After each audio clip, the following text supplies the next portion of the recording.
Well, hello, everybody. Welcome back to what's turning out to be a bit of a love-in between Gareth and myself. It gives me enormous pleasure to chair this session and to show you just how wonderful Gareth is and what he has to say. Gareth is an Irish storyteller and a a violence reduction activist. A violence reduction activist who grew up in Northern Ireland and now lives in North Carolina.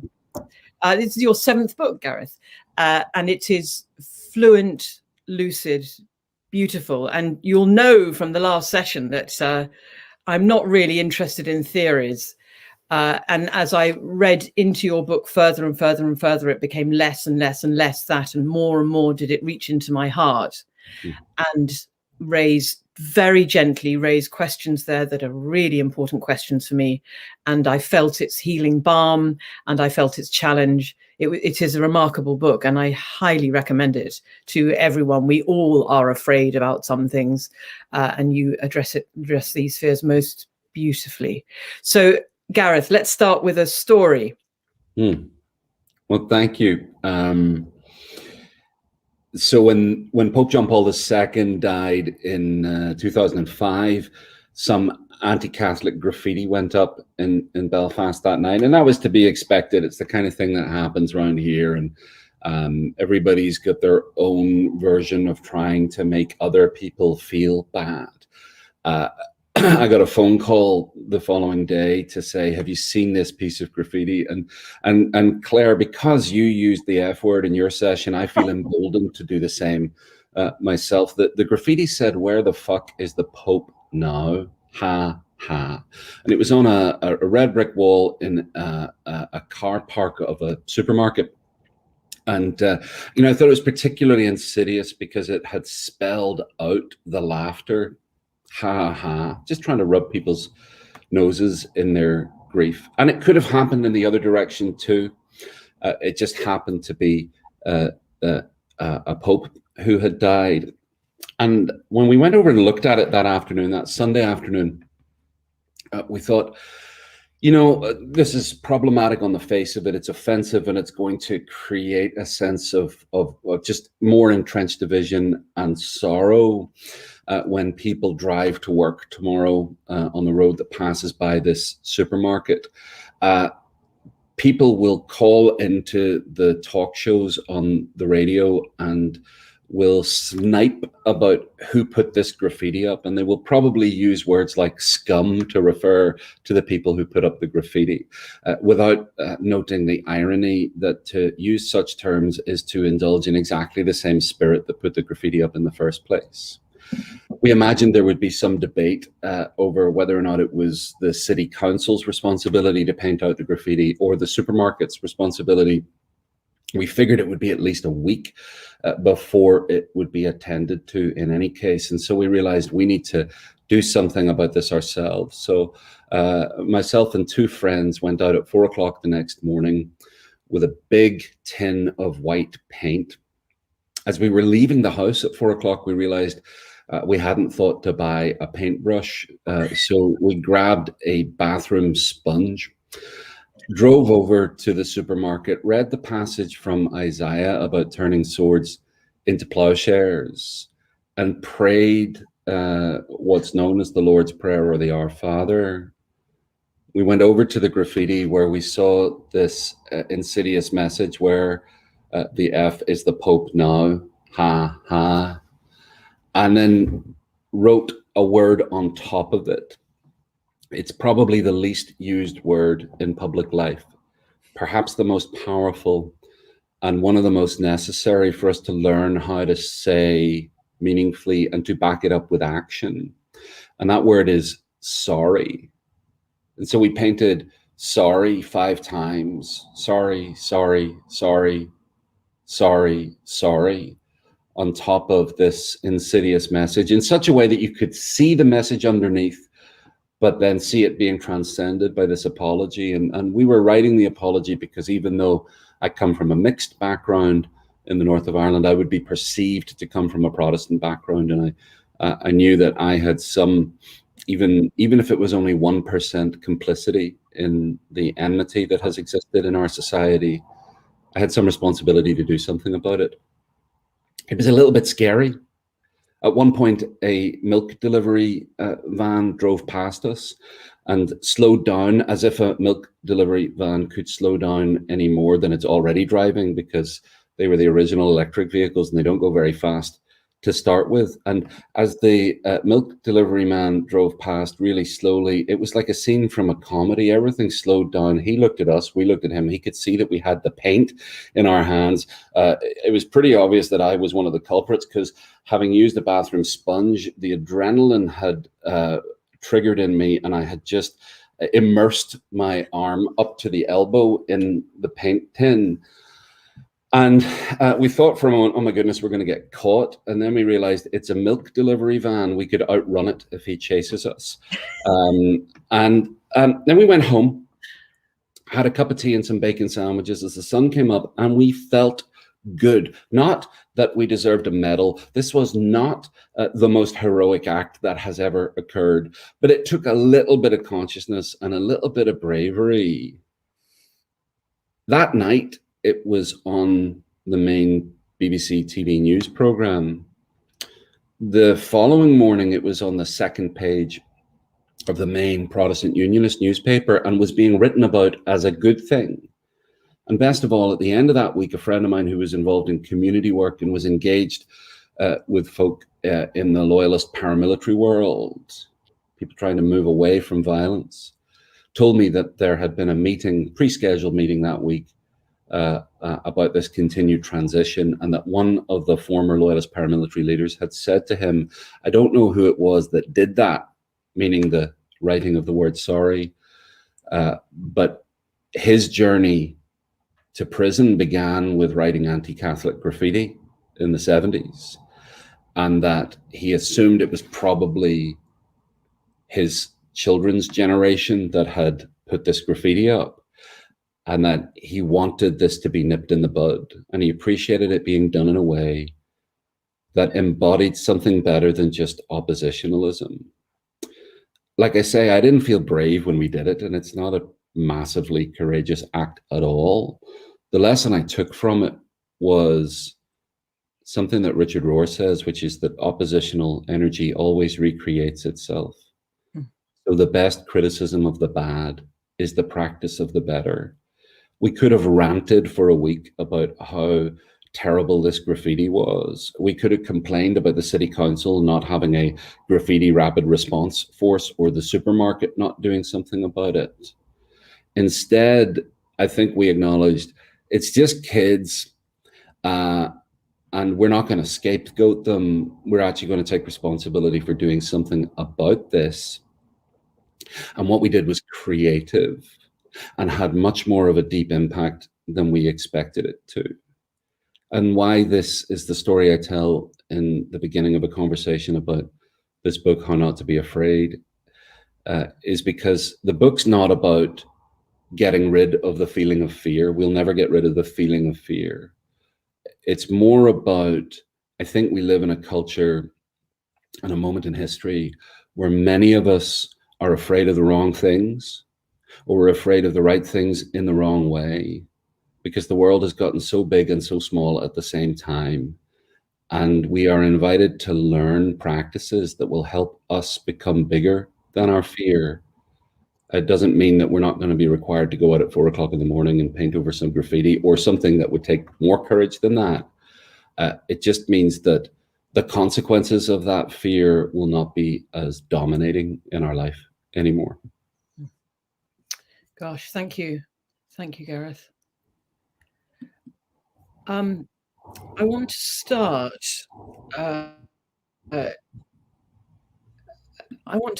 It feels to me like at the beginning, which is what you talk about as the unimpactable part of ourselves. And I must say, I slightly reacted to the word unimpactable, partly because or packed has this feeling of sort of dense and crunched togetherness.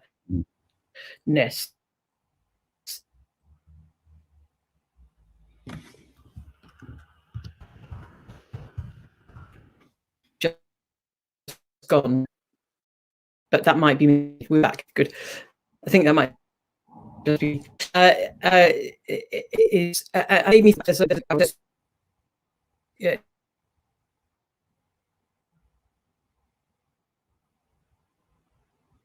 Out of the sky. So you're back, Claire. Yeah, I think you possibly didn't hear any of that. I can hear you. You were talking about the unimpactable core and reacting against that because of, I think, the use of the word pact. Yes, so I'm quite sure that's not what you mean, and I'd just like you to talk more about this unimpactable part of ourselves. Sure. Well, you know, another term I use to describe it is the core beneath the core, and we sometimes hear people talking about true self or truer self, and I like the language of truer and more helpful rather than best or truest, because I don't think we're not going to apprehend truest this side of the grave, and I don't know what happens after the grave. I know very deep, intelligent people who assure me we're just fine, so I'm good with that. So the core beneath the core is this notion that there is an irreducible core to every human being that cannot be destroyed, no matter what comes at the person.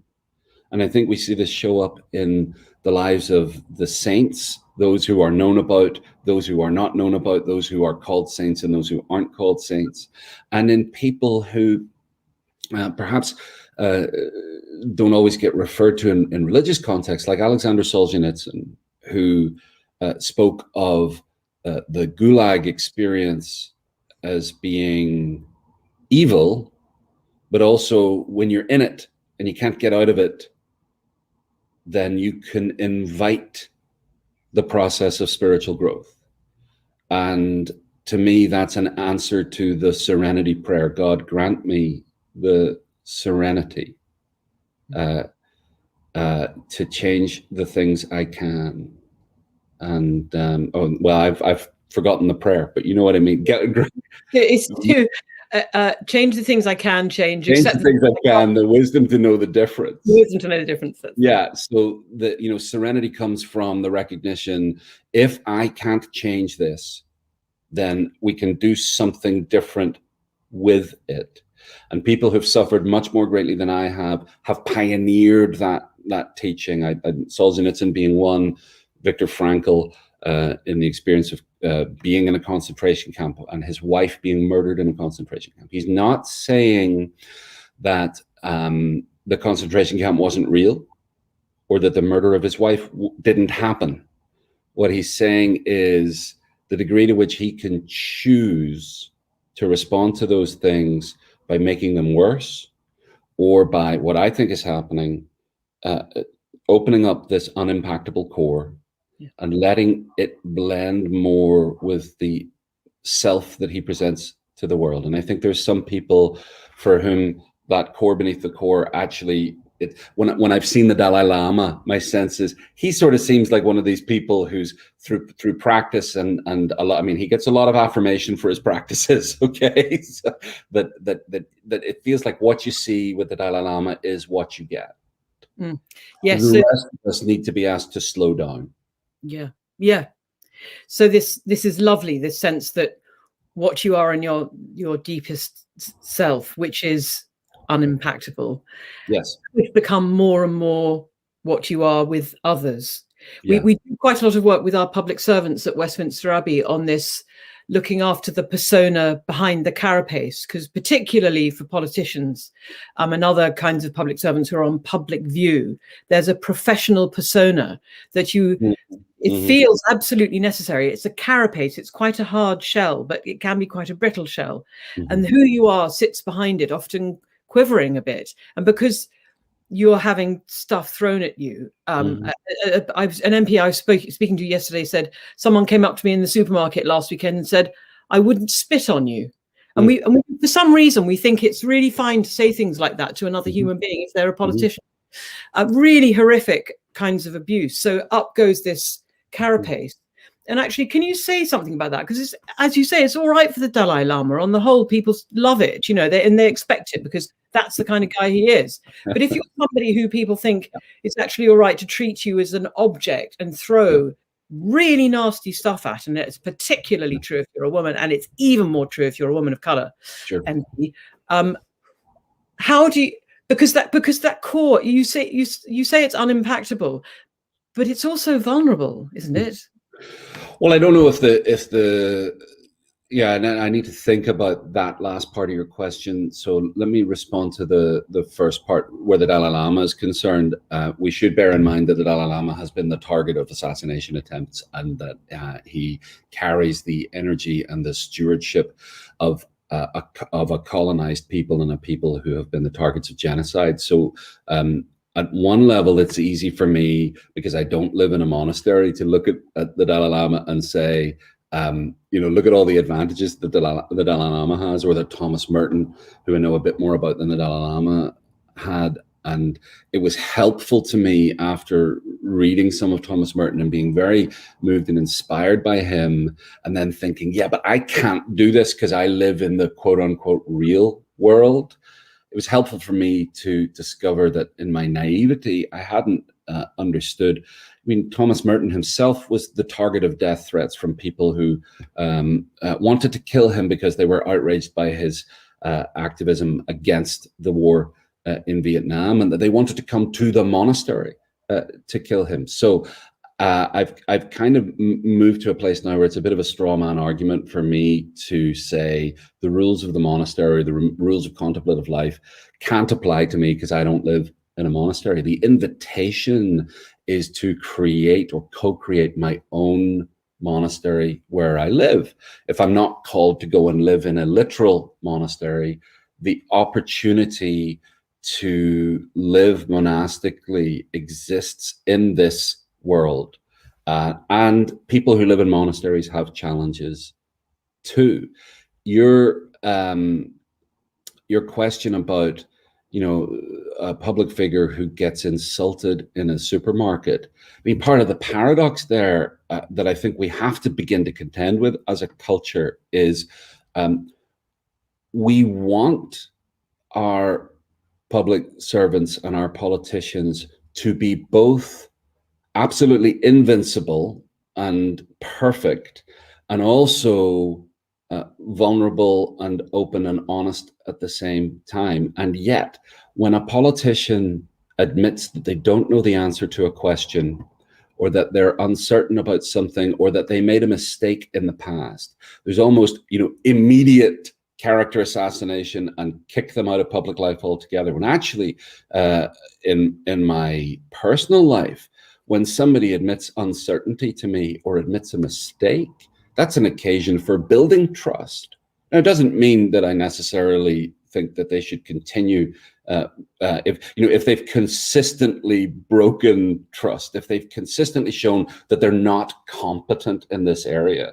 That's a different matter than a politician saying, I made an honest mistake, or I genuinely don't know what the right thing to do is, and we're going to do the best we can. So it's outrageous that anybody feels they can go up to somebody in a supermarket and say, I wouldn't spit on you. The other side of that challenge is that there is anger, there's rage in a lot of us, and we need to find contexts in which that rage can be expressed non-violently and in a psychologically healthy way.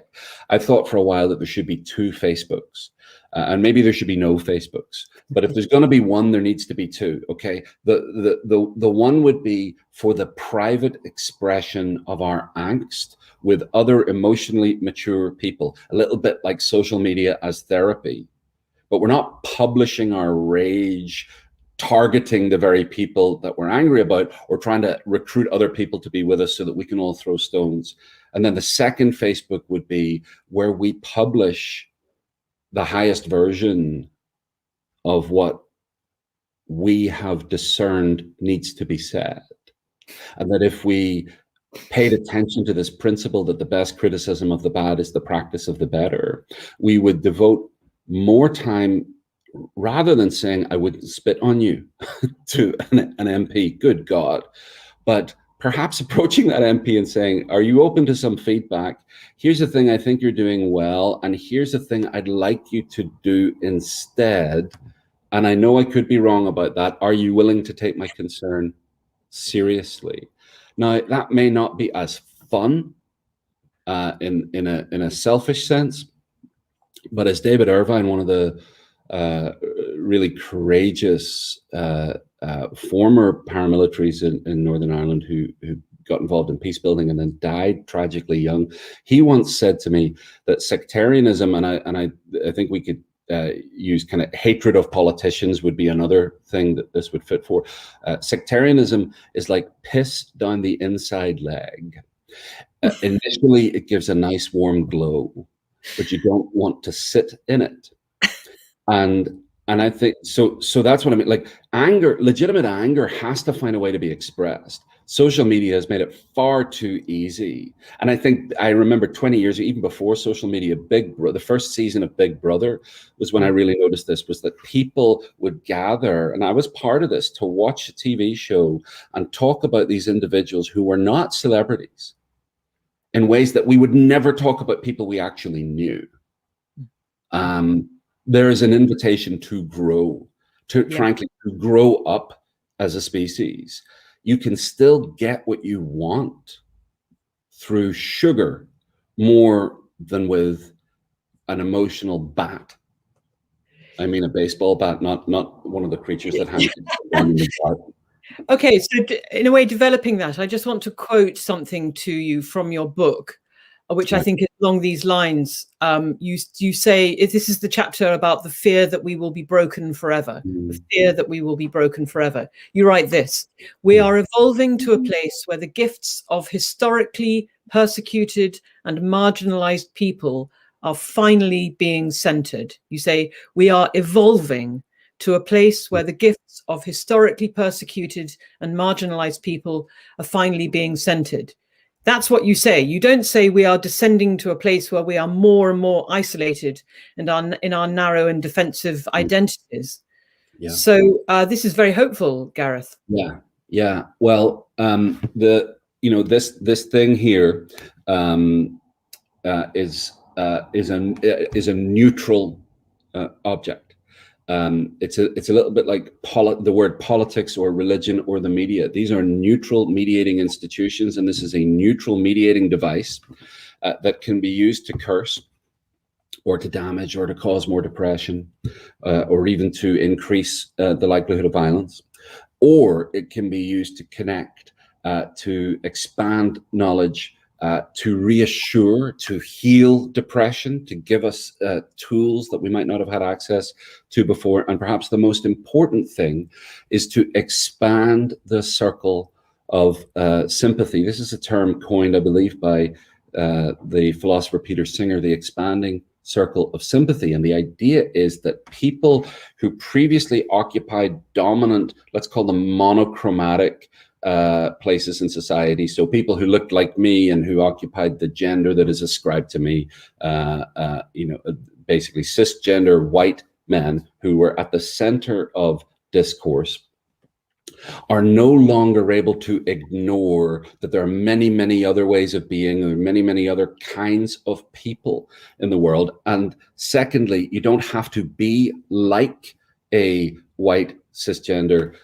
male person in order to be permitted a voice or invited to speak. And even the cisgender white male people are entitled to a voice as well. To put it another way, it seems to me more people are more empathetic to more kinds of people in more places for more reasons than ever. We know more than we've ever known.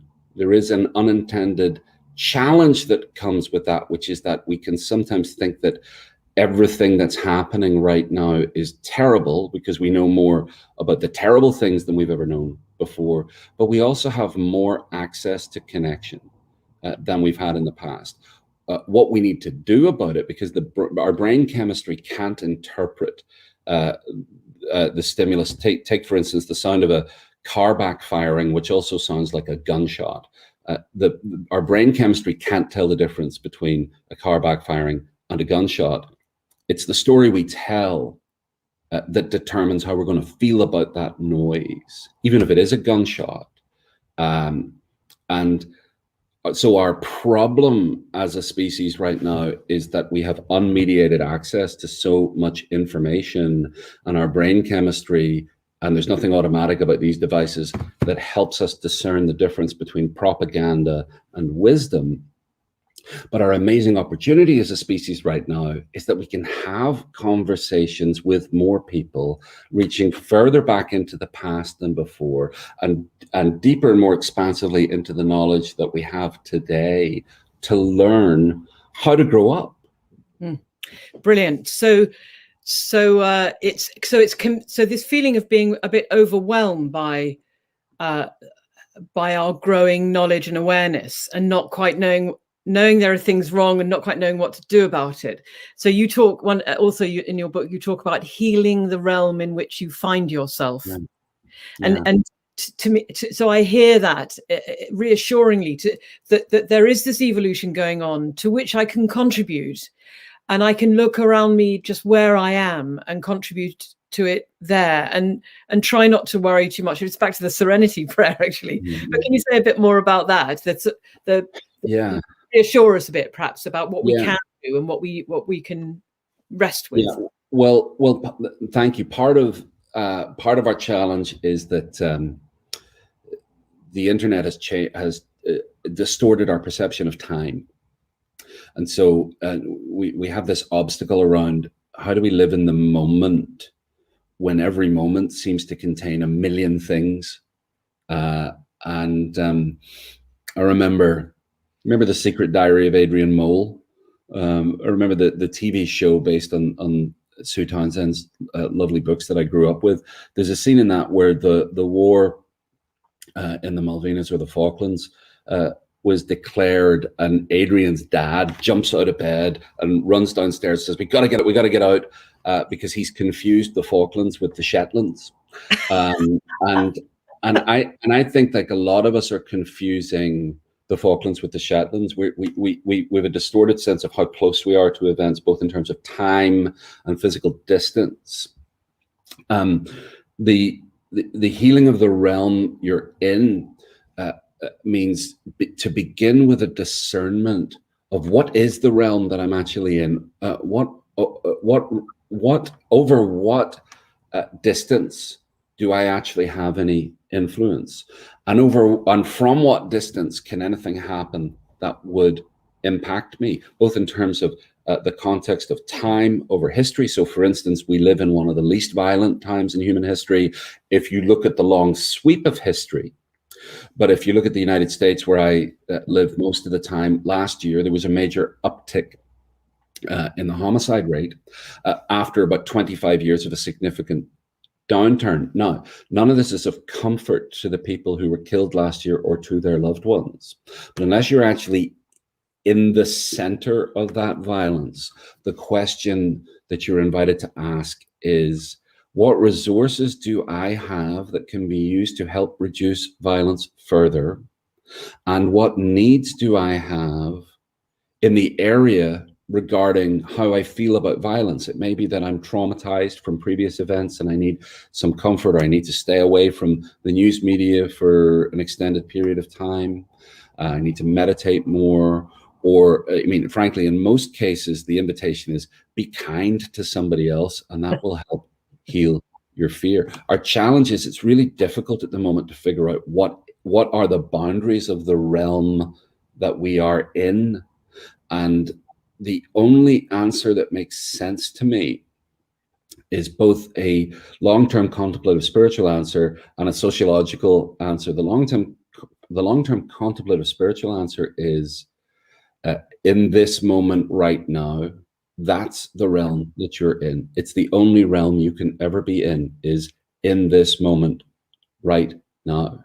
And then there's the sociological answer, which is dedicate yourself to the pursuit of a story that is more true than the last one you believed. And that means taking responsibility for the sources of information that you spend time with, what you give your attention to, and learning the difference between a headline and a trend line, and then trying to figure out where you are in relation to the forces of history, what happened before today, what's happening today, and what might happen tomorrow, and how you could enact your highest self through this unimpactable core, spreading to the rest of you, how you could enact yourself upon the world and let go of outcomes, let go of controlling consequences, or the impact of your actions, because that we have no control over that impact. We are responsible for it, but we can't ensure that we're going to bring world peace. I mean, even I call myself a violence reduction activist because Walter Wink, one of my mentors, said that's actually an active term rather than an activist for peace, because peace is this kind of, can be a fluffy idea with respect to people who call themselves peace activists. It can be interpreted any number of ways, but a violence reduction activist is a term that refers to enacting yourself upon the world. And every one of us has some gift or calling in that direction. And every one of us has some need that only other people can help us fulfill. Lovely.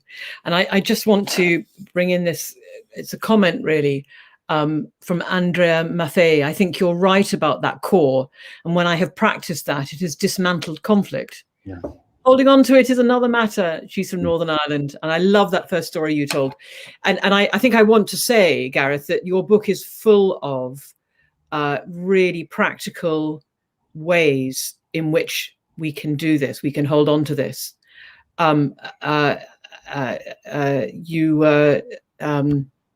You give us actual rituals, even which I think will do that. Well, may I say something about why there are rituals there? Yeah.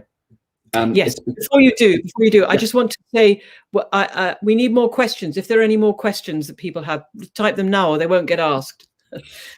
Fire away, Gareth. Yeah, thank you. So it's because our brains have a negativity anxiety bias. Our culture has a negativity and an anxiety bias, and our politics has a negativity and anxiety bias. This is the default we wake up to in the morning. It's already distorting reality for us, and it's to do with evolution. We evolved from our forebears who actually did have saber-toothed tigers waiting to attack them, and so fear emerged as a response to actual literal threats. We developed these little things in our brains called the amygdala, which are like fear devices that get stimulated when we hear a car backfire or a gunshot. The problem is our brains haven't evolved quickly enough to what would be the word to when you pass someone on a race, to outrun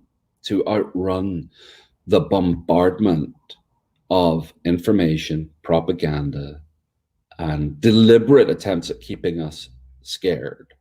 The only way out of this is to develop practices to overcome the negativity and anxiety bias. And the good news is there's both thousands of years of contemplative history and hundreds of years, and particularly 4 or 5 decades now, of focused neuroscience that has come up with some pathways that are really relatively easy to pursue. I'm going to name 2 of them briefly.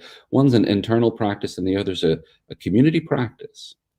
Slow down your breathing and your fear will begin to dissipate.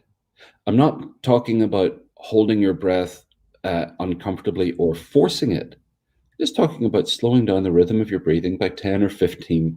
And if you do this for 1 minute a day, and you accompany it with neuroscientifically grounded thought practices, which is a highfalutin term for just think about something nice, right?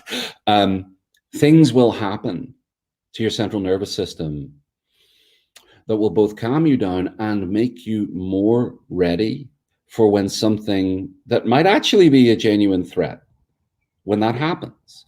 And the second, which is a community practice, is develop relationships with 3 or 4 other people who want to be on the same path together, and ask questions of each other periodically.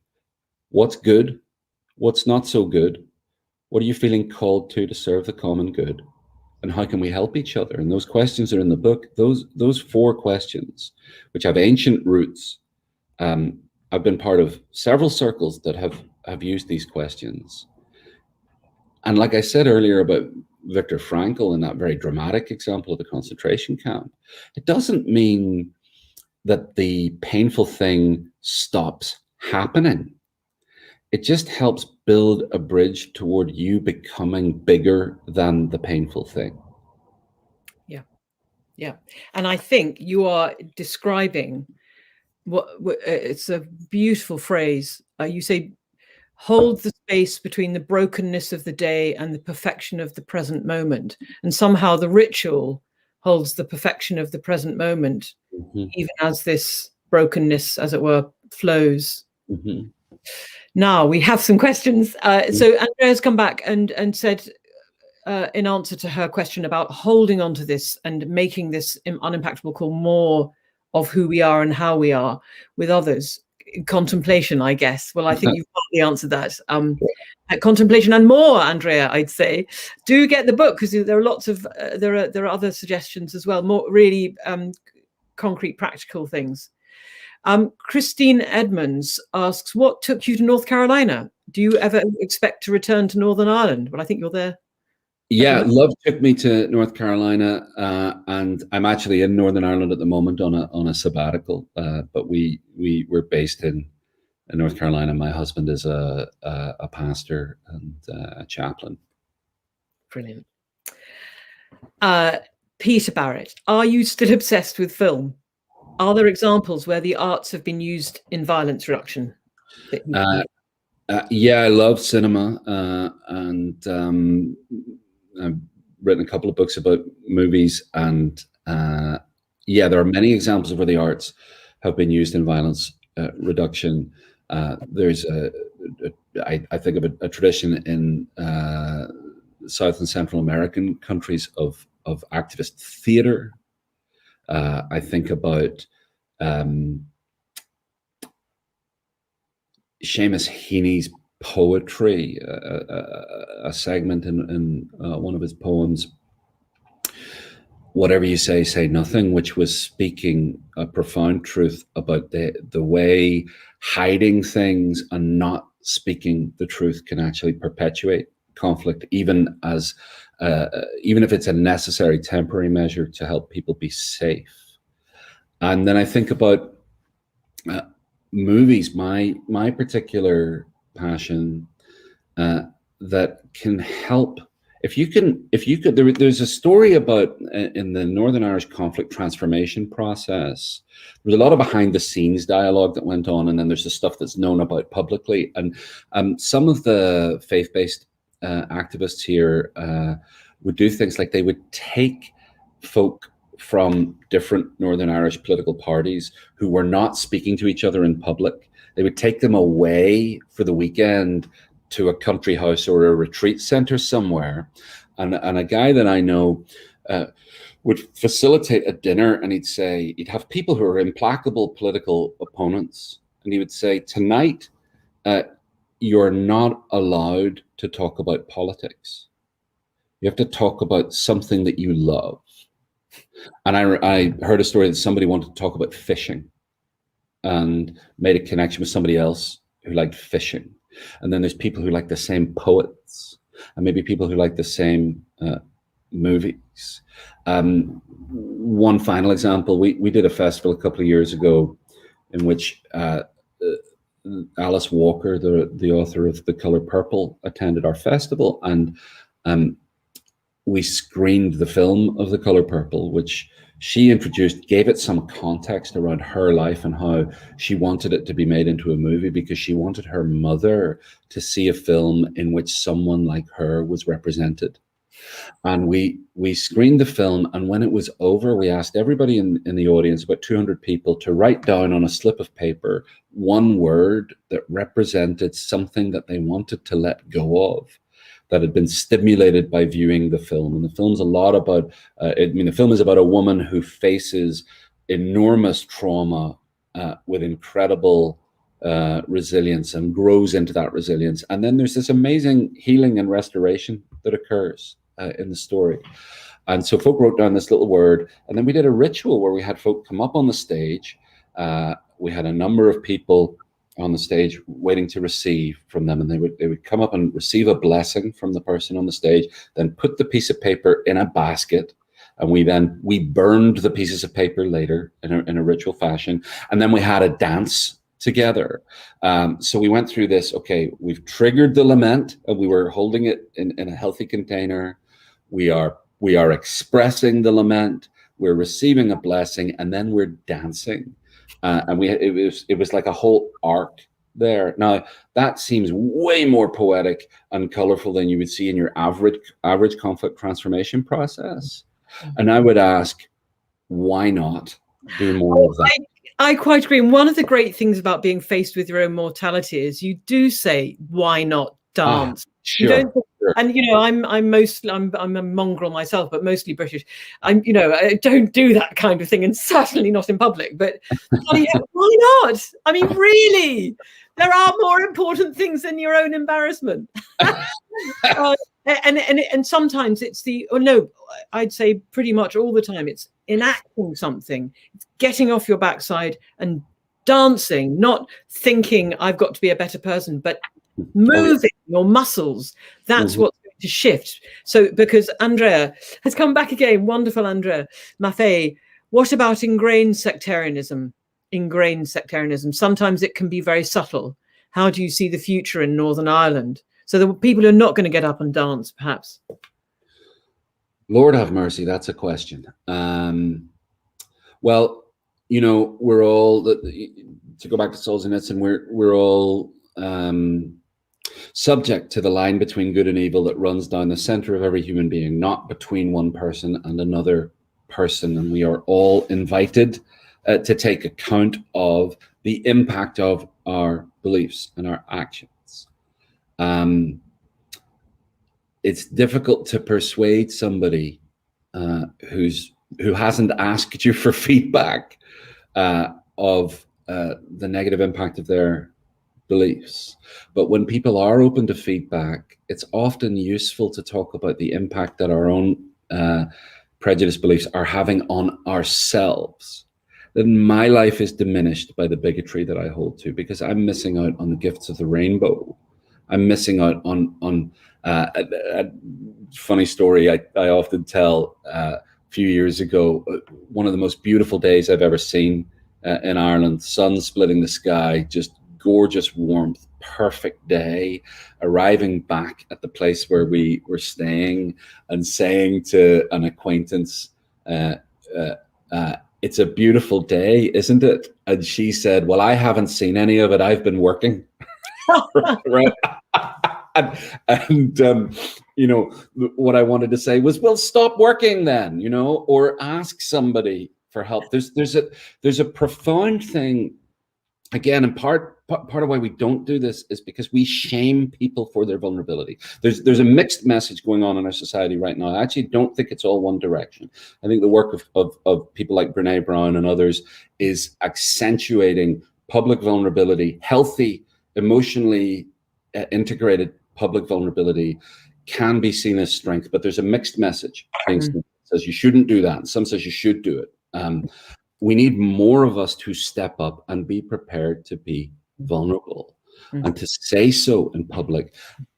And the heart of that is something that I would invite of anybody who's struggling with their own bigotry or hasn't seen it yet. And that is, find someone you trust and ask them to help you. Don't make it a necessary condition of public acceptability for somebody to have figured out all their shit before they're allowed to say anything. Make it possible for someone to say, you know what, I think I may have some prejudiced views and I don't like them and I'm not sure about them yet and I want help with figuring them out. that is something you can work with. And especially if you or I are the kind of person who's willing to put their hand up and say, you know what, me too. My beliefs are not all perfect. I am trying to recover from my bigotry. I'm trying to recover from my judgmentalism. Will you take my good faith offer? Is there enough there for us to begin a dialogue? Is there enough there for us to begin a dialogue? And I think the future in Northern Ireland is, I mean, I can't predict the future. I do think we have mechanisms in place for things to continue to evolve. And I also think there are lessons from the situation here in the north of Ireland that many other places that perhaps don't think that they have such big problems could learn from. And those are primarily to do with two wrongs don't make a right. But even if you are expressing your beliefs in a way that I consider to be wrong, does not absolve me from asking myself, do they have a point? I have a responsibility to ask, does Claire have a point, even though I don't like her? I do like you, Claire, but hypothetically, if we lived in a universe in which I didn't like you and you were annoying me or hurting me, sure, I want to take steps to protect myself, but I also want to ask, why is she doing this? And is there anything legitimate that's driving this behavior that I would still want to restrain? And then we can have a conversation about a win-win outcome in which everybody thrives. Absolutely. Gosh, thank you very much, Gareth. Now, your book, How Not to Be Afraid, 7 Ways to Live When Everything Seems Terrifying, is on sale now and must be bought by all. And what I'd like you to do, Gareth, is to finish with one of the beautiful blessings that you have at the end of your book. And what I'd like to do also, everybody, is I want to finish with Gareth's blessing. So that will be the point when we come to the end of our session. So before you give your blessing, Gareth, please, everybody, do return at 1:30 for Brian McLaren's session and have a lovely lunch. So over to you, Gareth, and then we'll close the session. Thank you, Claire. This is called a blessing for seeing in the dark. And what motivated it is really simple. John Moriarty, the Irish poet, philosopher, and shaman, told a story once about being in his house one night with a full moon. He looked out the window and saw the moon illuminating the water. And then he switched on a light inside the room and the moon disappeared. So he switched the light off again and was able to look at the moon and sat, I think, for several hours, just taking in the beauty of the moon. It caused him to realize that there are some things that can only be seen in the dark. A blessing for seeing in the dark. No one can know your darkness like you can. And even you will not know it unless you face it. Strange, I know, to imagine facing something you cannot see. But there are things that can only be found in the dark. There is light that can only be seen in the dark. There may even be fragments or dimensions of love that will only touch you if you let them visit you in the dark. You are here not just to save the world, but to be changed. So, may nighttime bring you in touch with memory, an examine of the day, with gratitude and learning of the year, of your life, and the 7 generations that brought you here, and with possibility of the year of your life and the 7 generations to come. May you wake from your dreams laughing and carry innocence becoming wonder wherever you go. May you tread lightly on the earth. Know that she belongs to you, and in her is your belonging too.